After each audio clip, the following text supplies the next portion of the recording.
Assalamualaikum warahmatullahi wabarakatuh. Saya Nanda Fuslahano dari kelas B. Di sini saya akan menjelaskan isi dari makalah saya yang berjudul Unsur-unsur kebudayaan dan perannya dalam kehidupan masyarakat.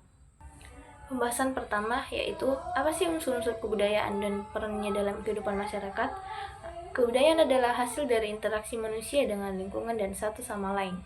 Ia mencakup berbagai elemen yang membentuk cara hidup, pola pikir, dan nilai-nilai masyarakat.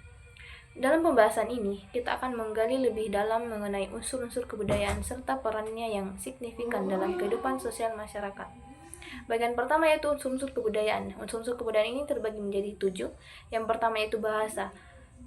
Bahasa adalah satu unsur paling mendasar dalam kebudayaan. Ia berfungsi sebagai alat komunikasi yang kemungkinan individu untuk berbagi informasi, ide, dan emosi. Bahasa tidak hanya mencakup kata-kata dan tata bahasa, tetapi juga idiom, ungkapan, dan dialek yang mencerminkan budaya lokal. Peran bahasa yaitu yang pertama itu identitas. Bahasa menjadi simbol identitas suatu kelompok. Dalam banyak kasus dalam bahasa daerah menjadi sumber kebanggaan bagi masyarakat. Yang kedua itu pendidikan. Bahasa adalah medium utama dalam proses pendidikan. Melalui bahasa, pengetahuan dan nilai-nilai budaya ditransfer dari generasi ke generasi. Yang selanjutnya itu interaksi sosial. Bahasa memfasilitasi interaksi sosial dan membangun hubungan antar individu dalam masyarakat. Bagian yang kedua itu sistem pengetahuan. Sistem pengetahuan mencakup semua informasi, keterampilan, dan pengalaman yang dimiliki oleh suatu masyarakat. Ini termaksud pengetahuan tentang alam, teknologi, dan kearifan lokal yang telah terakumulasi selama bertahun-tahun. Peran sistem pengetahuan yaitu pertama adaptasi. Pengetahuan lokal membantu masyarakat untuk beradaptasi dengan lingkungan mereka seperti teknik pertanian yang sesuai dengan kondisi tanah. Yang kedua itu inovasi. Dengan pemahaman yang mendalam tentang lingkungan, masyarakat dapat menciptakan inovasi yang relevan dengan kebutuhan mereka. Nah, yang selanjutnya itu pengembangan keterampilan. Sistem pengetahuan juga berkontribusi pada pengembangan keterampilan yang diperlukan untuk menjalin kehidupan sehari-hari. Yang ketiga itu organisasi sosial.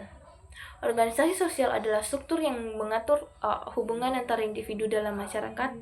Ini bisa berupa keluarga, kelompok etnis, atau komunitas yang lebih besar.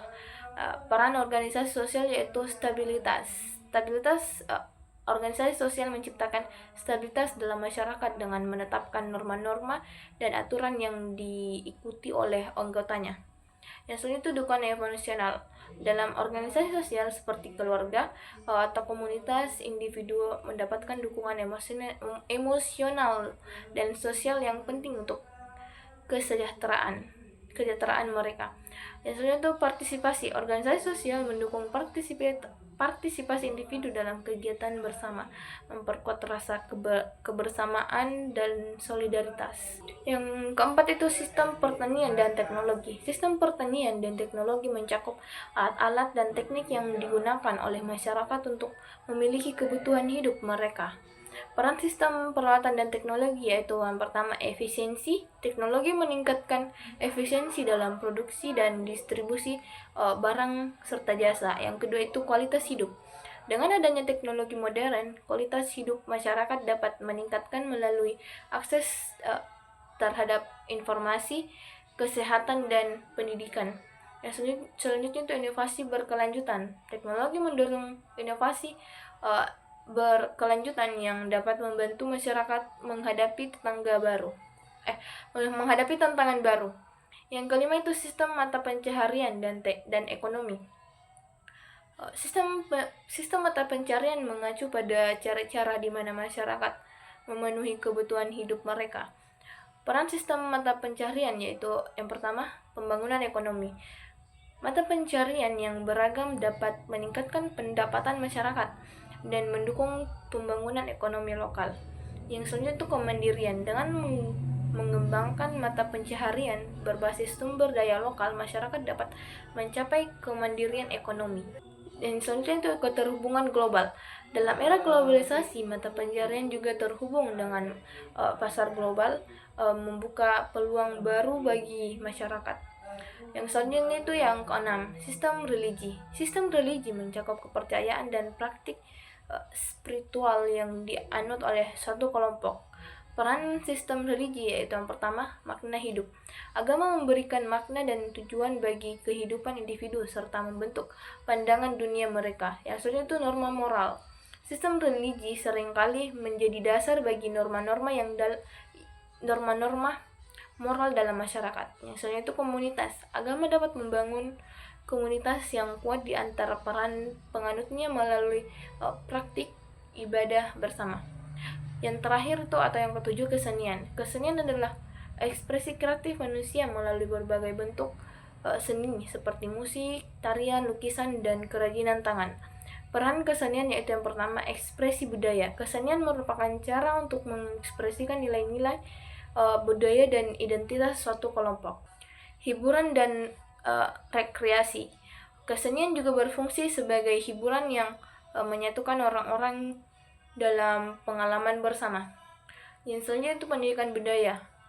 Melalui seni, generasi muda dapat belajar tentang sejauh dari sejarah dan tradisi budaya mereka. Pembahasan selanjutnya itu peran kebudayaan dalam kehidupan masyarakat. Unsur kebudayaan saling berkaitan dan memainkan peran penting dalam kehidupan sehari-hari masyarakat. Beberapa peran utama kebudayaan yaitu ada 6. Yang pertama yaitu identitas sosial. Kebudayaan memberikan identitas bagi individu maupun kelompok melalui bahasa, tradisi, dan kesenian. Individu dapat merasakan keterikatan dengan komunitas mereka. Yang kedua yaitu stabilitas sosial.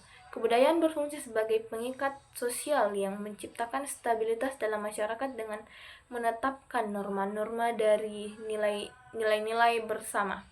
Hal ini membantu mengurangi konflik sosial. Yang ketiga yaitu pembentukan karakter. Proses sosialisasi melalui kebudayaan membentuk karakter individu. Nilai-nilai yang diajarkan melalui kebudayaan menjadi pedoman perilaku dalam interaksi sosial sehari-hari. Yang keempat itu media komunikasi. Kebudayaan menyediakan sarana komunikasi yang memungkinkan individu untuk menyampaikan pesan melalui berbagai bentuk ekspresi budaya seperti seni atau bahasa lisan. Yang kelima yaitu adaptasi terhadap lingkungan. Kebudayaan memungkinkan masyarakat untuk beradaptasi dengan lingkungan mereka melalui pengembangan teknologi serta sistem mata pencarian yang sesuai dengan kondisi lokal. Yang terakhir yaitu inovasi sosial. Kebudayaan juga mendorong inovasi sosial dengan memberikan ruang bagi pemikiran kreatif dan solusi baru terhadap masalah-masalah sosial yang dihadapi oleh masyarakat. Kesimpulan dari materi yang ada di makalah saya yaitu unsur-unsur kebudayaan memiliki peran penting dalam membentuk identitas serta interaksi sosial di masyarakat. Setiap unsur saling berkaitan satu sama lain untuk menciptakan suatu sistem budaya yang kompleks namun harmonis. Dalam menghadapi tantangan globalisasi dan perubahan zaman, pemahaman serta pelestarian kebudayaan menjadi sangat penting untuk menjaga integritas identitas suatu bangsa. Sekian dari penjelasan saya tentang makalah yang sudah saya buat. Terima kasih dan wassalamualaikum warahmatullahi wabarakatuh.